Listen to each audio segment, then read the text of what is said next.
फैसला किया है कि तुम्हें प्रमोट करके ऑफिसर बनाया जाता है। तुम एक सिपाही के तौर पर भर्ती हुए थे, लेकिन तुम्हारी बहादुरी की वजह से तुम्हें प्रमोट करके लेफ्टिनेंट का रैंक दिया जाता है। एक ऑफिसर के लिए पहली सीढ़ी है। वक्त और मेहनत के साथ तुम्हें आगे भी ऐसे प्रमोशंस मिलते रहेंगे। तुम्हारी अगली यूनिट कौन सी होगी ये तुम्हारे फैसले पर डिपेंड करेगा। तुम चाहो तो कमांडर बनके एक चौकी का चार्ज ले सकते हो। एक छोटी चौकी होगी, लेकिन वहां पर सबसे सीनियर तुम रहोगे। या फिर दूसरा ऑप्शन है ट्रेनिंग।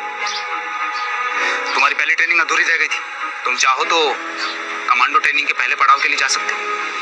विक्रम को ऐसा लगा जैसे साक्षात भगवान उसके सामने खड़े हैं। सर, मैं अपनी ट्रेनिंग पूरी करना चाहूंगा। सोच लो, 3 महीनों की ट्रेनिंग बहुत मुश्किल होती है, और फिर वहां पर तुम बाकी सबकी तरह एक आम फौजी रहोगे। एक कमांडर की कोई भी फैसिलिटी तुम्हें नहीं दी जाएगी। लेकिन विक्रम का फैसला अटल था। मुझे मंजूर है सर। मैं ट्रेनिंग में आने वाली किसी भी कठिनाई से लड़ने के लिए तैयार हूँ। उसके फैसले से खुश होकर कमांडर ने उसकी पीठ थपथपाई। शाबाश, तुम सचमुच इस प्रमोशन के हकदार हो।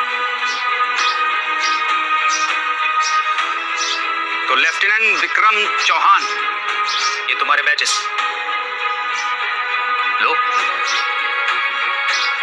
और जाओ और जाकर तैयारी करो। तुम्हें आज ही ट्रेनिंग कैंप के लिए निकलना हुआ। जय Hind sir. All the best.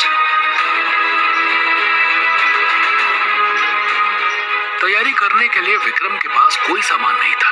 यहाँ आकर उसे 2 जोड़ी यूनिफॉर्म मिली थी। एक यूनिफॉर्म को अपने साथ लेकर 1 घंटे बाद वो जीप में ट्रेनिंग कैंप के लिए रवाना हो गया। ड्राइवर ने हसरत भरी आवाज में कहा, क्या मैं आपसे एक बात कह सकता हूँ सर?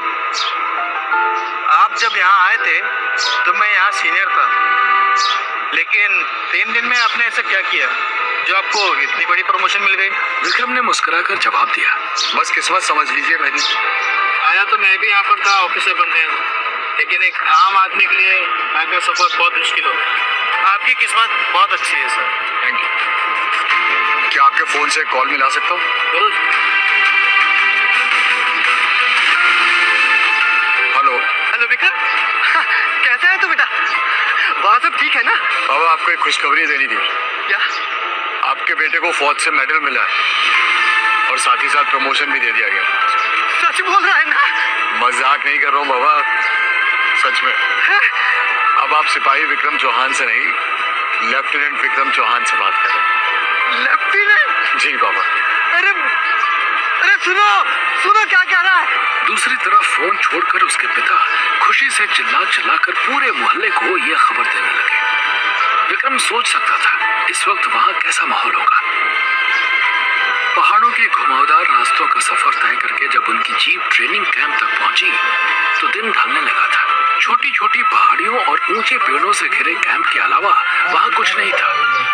जय हिंद सर।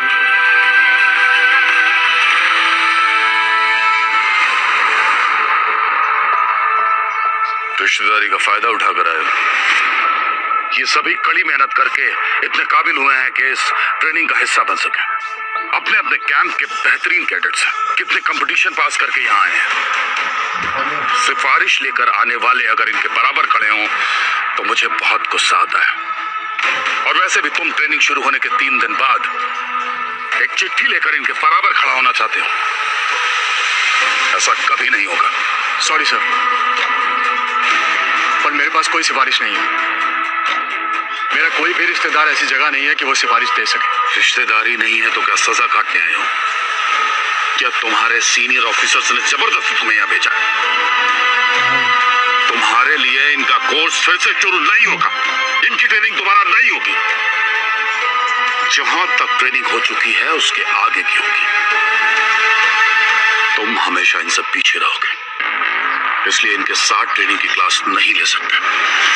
तुम दूर से देख सकते हो, यहाँ जितने भी उपकरण हैं उनका इस्तेमाल कर सकते हो, पर खुद को मेरे बाकी सैनिकों के बराबर समझने की गलती मत करना। हमारे रास्ते में नहीं आना। और अगर इन सब बातों का ख्याल रखोगे तो 3 महीने बाद तुम्हें पास होने का सर्टिफिकेट मिल जाएगा। मंजूर है सर। कैंप का किचन उस तरफ है। मैं तुम्हें रहने की परमिशन दे रहा हूँ, लेकिन बदले में तुम्हें भी कुछ करना इस कैंप में 30 लोग हैं। इनके खाने की जिम्मेदारी तुम्हारी। दिन में 3 बार खाना टाइम पे डाइनिंग हॉल में मिलना चाहिए। किचन के स्टोर रूम में तुम अपने रहने और खाने का इंतजाम कर सकते हो। अब से 3 घंटे बाद डिनर के लिए हम लोग हॉल में मिलेंगे। जब विक्रम किचन में पहुंचा तो देखा कि वहां खाना बनाने के लिए 3 बड़े और 2 छोटे चूल्हे थे। बर्तन और सामान की कोई कमी नहीं थी, लेकिन पूरे किचन में हवा के नाम पर सिर्फ एक छोटी सी खिड़की थी। कोई पंखा या एग्जॉस्ट फैन तक नहीं था। 3 महीने इस जगह पर रहने के बारे में सोचकर ही उसका दम घुटने लगा। लेकिन फिर उसे करिश्मा का ख्याल आया। मैं तुम्हें 2 साल का वक्त देती हूँ और इन 2 साल में तुम्हें कड़ी मेहनत करनी होगी, तो ट्रेनिंग लेनी होगी। और इन 2 साल में अगर तुम कामयाब हो गए तो मैं तुमसे जरूर मिलूंगी। मैं पूरी मेहनत करूंगा। और उसने अपने मन को मजबूत किया कि करिश्मा के लिए वो कुछ दिन की तकलीफ उठा सकता है।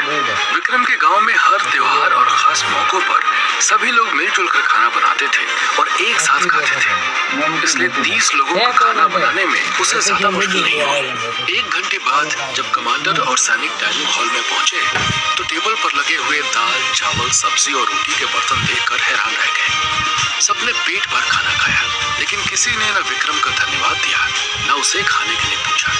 उनके जाने के बाद पहले विक्रम ने खुद खाना खाया, उसके बाद सारे बर्तन और पूरे किचन साफ किया।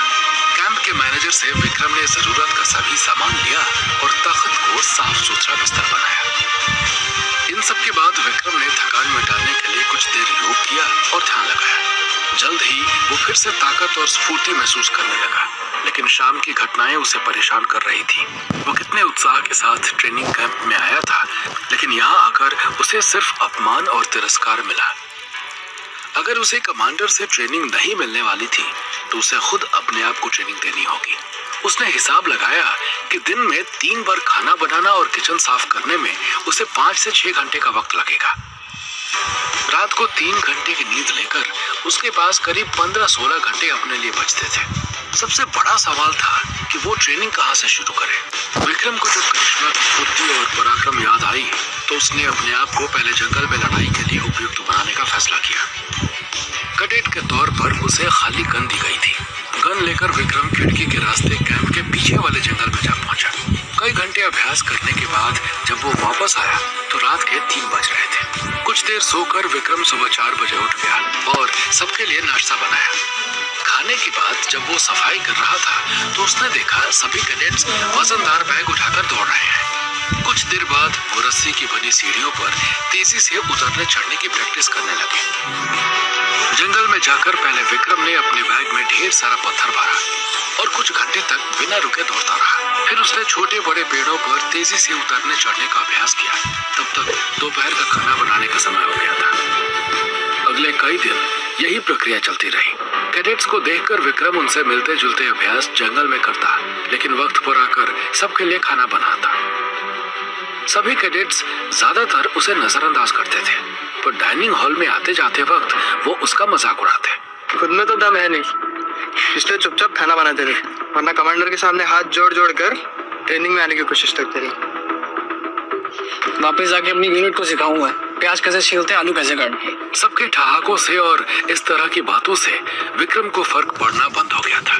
उसका सारा ध्यान सिर्फ अपनी ट्रेनिंग पर था। आज यहाँ तुम लोगों का सबसे बड़ा टेस्ट होगा। Are you ready, cadets? Yes, ma'am.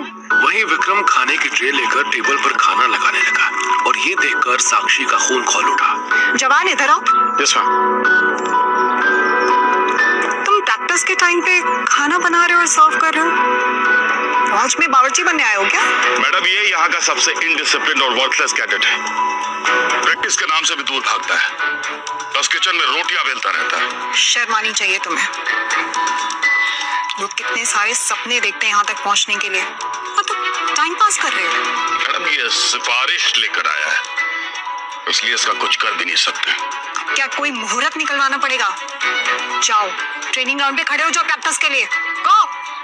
तो वहीं वो भी ग्राउंड में जाकर सभी कैडेट्स के साथ खड़ा हो गया। ये सब देखकर हर कोई दबे मुंह विक्रम पर हंस रहा था। कैडेट्स, आज आप लोगों का सबसे बड़ा टेस्ट होगा। बहुत सालों से ये टेस्ट कोई भी पास नहीं कर पाया है।